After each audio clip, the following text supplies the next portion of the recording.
ಮೊದಲಿಗೆ ನಮ್ಮ ಶಿಕ್ಷಾಗುರುಗಳಾದಂತಹ ಸುರನಾಥ್ ಪ್ರಭುಗಳ ಪಾದಾರವಿಂದಗಳಿಗೆ ನಮಸ್ಕಾರಗಳನ್ನು ತಿಳಿಸ್ತಾ ಇದ್ದೀನಿ. ನಾನು ಶಾರದಾ ಕುಮಾರ್ ಅಂತ ಮೈಸೂರಿಂದ ಮಾತಾಡ್ತಾ ಇದ್ದೀನಿ.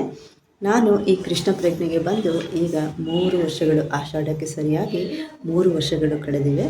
18 ದಿನಗಳ ಅಧಿವೇಶನವನ್ನು ನಾವು ಸುರನಾಥ್ ಪ್ರಭುಗಳಿಂದ ತಿಳ್ಕೊಂಡ್ವಿ. ಈ 18 ದಿನದಲ್ಲಿ 18 ಅಧ್ಯಾಯಗಳನ್ನು ಒಂದೊಂದಾದಮೇಲೆ ಒಂದೊಂದನ್ನೇ ಸವಿಸ್ತಾರವಾಗಿ ಹೇಳ್ಕೊಟ್ಟಿದ್ದಾರೆ.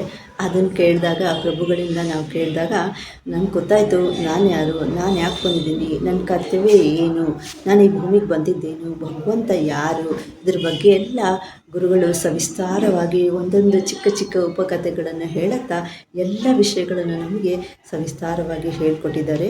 ಈ 18 ದಿನಗಳ ಅಧ್ಯಾಯದಿಂದ ನನ್ನ ಜೀವನದಲ್ಲಿ ತುಂಬ ಕಲ್ತ್ಕೊಂಡಿದ್ದೀನಿ.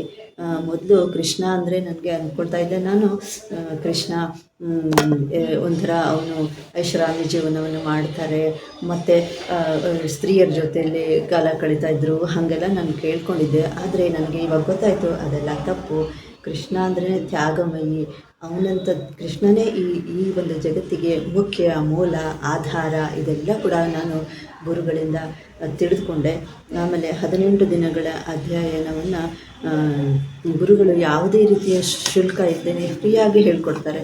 CAಯನ್ನು ಮಾಡಿದಂತಹ ಸುರನಾಥ್ ಪ್ರಭುಗಳು ಈಗ ಆ ಹುದ್ದೆಯನ್ನು, ಅಂತಹ ಒಂದು ಹುದ್ದೆಯನ್ನು ಬಿಟ್ಟು ಅವರು ಈ ಕೃಷ್ಣ ಪ್ರಜ್ಞೆಗೆ ಬಂದಿದ್ದಾರೆ. ಸಾವಿರಾರು ಜನಗಳಿಗೆ ಕೃಷ್ಣ ಪ್ರಜ್ಞೆಯನ್ನು ಹಂಚುತ್ತಾ ಇದ್ದಾರೆ.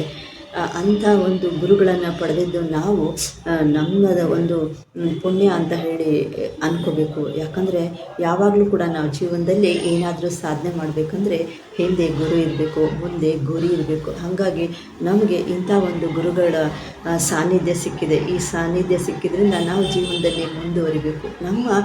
ನಮಗೆಲ್ಲ ಹಳೆ ಕಾಲದಿಂದ ಗೊತ್ತಿದೆ ಏನಂದರೆ ಭಗವದ್ಗೀತೆ ಎಲ್ಲ ವಯಸ್ಸಾದವರು ಕಲ್ತ್ಕೋಬೇಕು, ಓದಬೇಕು ಅಂತ ಹೇಳಿ. ಆದರೆ ಅದೆಲ್ಲ ತಪ್ಪು ತಿಳುವಳಿಕೆ. ಆ್ಯಕ್ಚುಲಿ ಭಗವದ್ಗೀತೆ ಇರೋದು ಚಿಕ್ಕ ವಯಸ್ಸಿನಲ್ಲೇ ಭಗವದ್ಗೀತೆಯನ್ನು ಮಕ್ಕಳಿಗೆ ನೀತಿ ಪಾಠಗಳನ್ನು ಹೇಳ್ಕೊಡ್ಬೇಕು.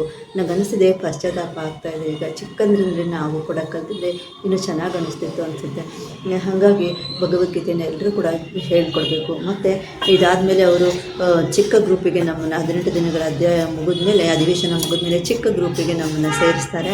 ಅಲ್ಲಿ ನಮಗೆ ಒಂದೊಂದೇ ಶ್ಲೋಕ, ದಿನಕ್ಕೆ ಒಂದು ಶ್ಲೋಕವನ್ನು ಸವಿಸ್ತಾರವಾಗಿ ವಿಜಯಮ್ಮ ಮಾತಾಜಿಯವರು ಹೇಳ್ಕೊಟ್ರು. ಹೀಗಾಗಿ ನಾವು ಶಿಕ್ಷಾಗುರುಗಳಿಂದ ಅತ್ಯಂತ ಹೆಚ್ಚಿನ ಮಟ್ಟದಲ್ಲಿ ಕಲ್ತ್ಕೊಂಡಿದ್ದೀವಿ. ದುಡ್ಡೇ ಮುಖ್ಯ ಅನ್ನುವಂತಹ ಈ ಒಂದು ಕಲಿಗಾಲದಲ್ಲಿ ಸುರನಾಥ ಪ್ರಭುಗಳು ಫ್ರೀಯಾಗಿ ಯಾವುದೇ ಶುಲ್ಕ ಇಲ್ಲದೇ 18 ದಿನಗಳ ಅಧಿವೇಶನವನ್ನು ವರ್ಷಕ್ಕೆ 3 ಅಥವಾ 4 ಅಧಿವೇಶನಗಳನ್ನು ಮಾಡ್ತಾರೆ. ಸಾವಿರಾರು ಜನರಿಗೆ ವಿದ್ಯಾದಾನವನ್ನು ಮಾಡ್ತಾ ಇದ್ದಾರೆ.